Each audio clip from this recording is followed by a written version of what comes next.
semua kebesaran pasti ada cobaan-cobaan. Nah, dengan cikal bakal di rumah beliau ini kita merasa bangga, tapi saya juga prihatin ternyata tempatnya ini harus berbagi. Saya tadi merintahkan Pak Ada Pariwur, nggak usah nunggu lama-lama, mulai besok tolong diperbagi, sehingga kalau ada tamu itu rasanya itu kita tidak malu. Jangan lupa like, comment, and subscribe agar bisa menyaksikan terus video-video terupdate dari channel YouTube Mas Abda. Jangan lupa tekan lonceng notifikasinya. Salam silat, hatur nuhun, sampurasun. Assalamualaikum warahmatullahi wabarakatuh. Yang terhormat adik-adik sekalian dan saudara-saudara yang sangat berbahagia, kita berada di rumah asal muasalnya Setia Hati Terapti.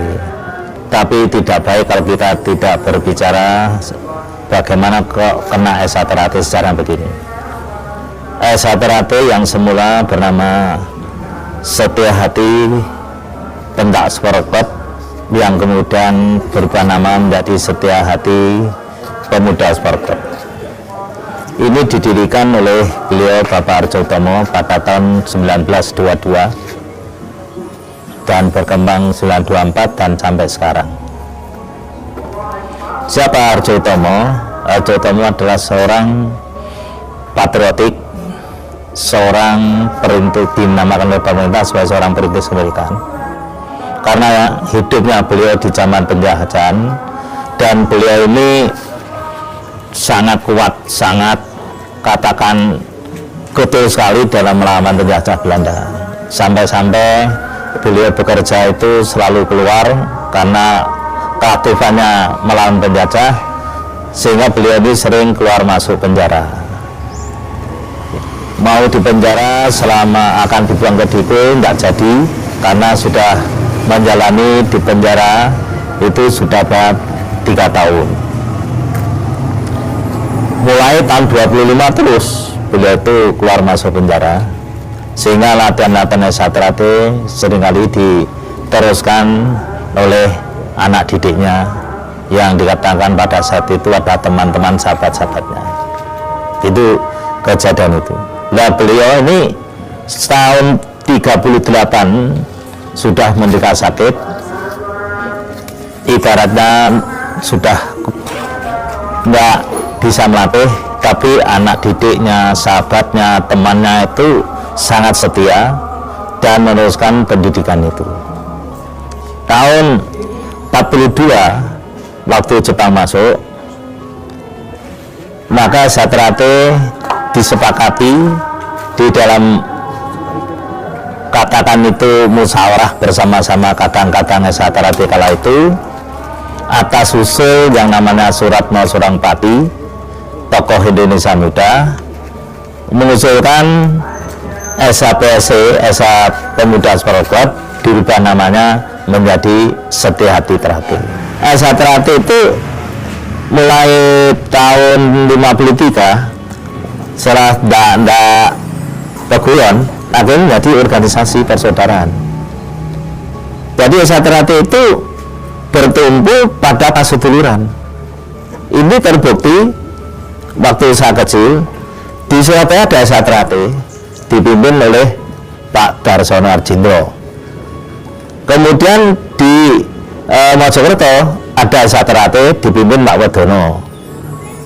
Di Madiun ada Esa Terapti dipimpin Pak Arjo Utomo, Pak Tomo Mangkujoyo. Nah, kemudian di Solo ada Esa Terapti dipimpin Pak Murtaji. Ada di Jogja yang dipimpin oleh Pak Sayo. Ini tidak ada hitam di atas putih sebagai hitam, tapi tujuan utamanya sama, untuk didik, menjadikan manusia betul-betul tak ada salah. Bagaimana mencapai ini? Ya, melalui pencaksilat. Melalui pencaksilat.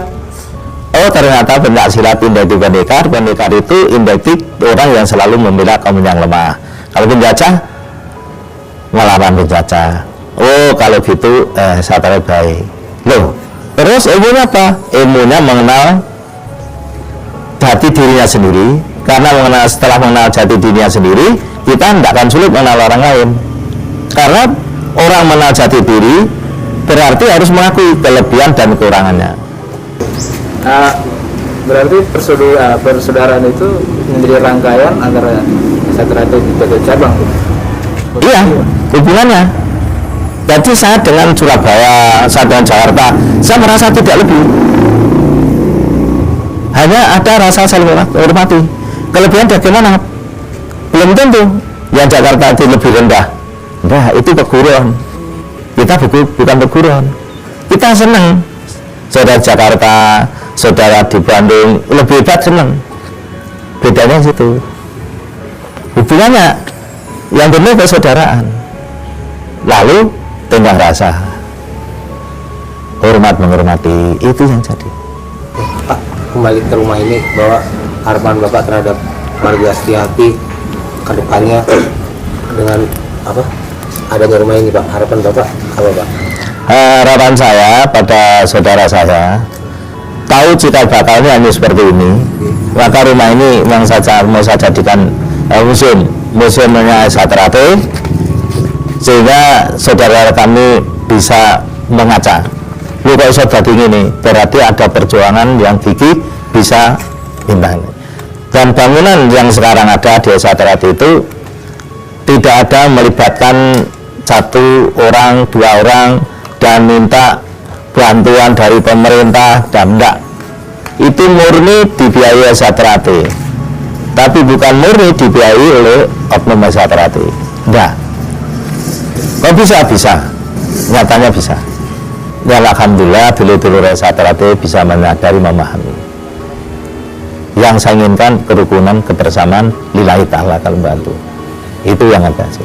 Itu bagi saya nasihat almarhum Mas Imam, sepiro gedhening sangsara yen tinampa amung dadi coba. Semua keungsaran pasti ada cobaan-cobaan. Nah, dengan cikal bakal di rumah beliau ini kita merasa bangga, tapi saya juga prihatin ternyata tempatnya ini harus dibagi. Saya tadi merintahkan pada Pak Riwur nggak usah nunggu lama-lama, mulai besok tolong diperbagi, sehingga kalau ada tamu itu rasanya itu kita tidak malu barang gitu.